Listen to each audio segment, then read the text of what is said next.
Welcome to the Slop Farm. Enjoy the video.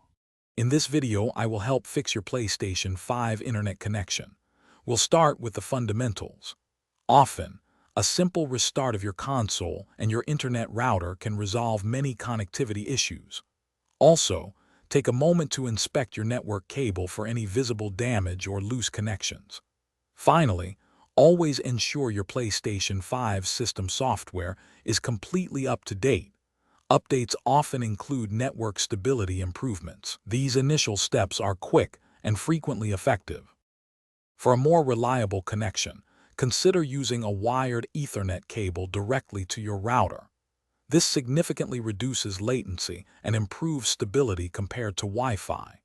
You can also manually configure your DNS settings on your PlayStation 5 using public servers like Google DNS, which might enhance speed and reliability. After making any changes, always run the internet connection test in your PlayStation 5's network settings to verify improvements. If you're using Wi-Fi, proximity matters. Try moving your PlayStation 5 closer to your wireless router to get a stronger signal.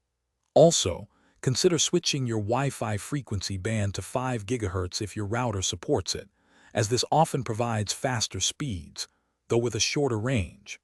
Lastly, minimize interference by keeping other electronic devices, like microwaves or cordless phones, away from your console and router. For persistent issues, you might try rebuilding your PlayStation 5's database from safe mode. This can fix corrupted data. Another option is to reset your internet router to its factory default settings, which can clear up any misconfigurations.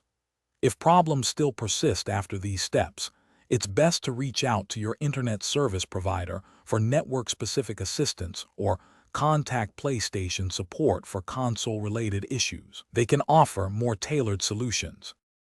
Thanks for watching. Consider subscribing if we helped you today.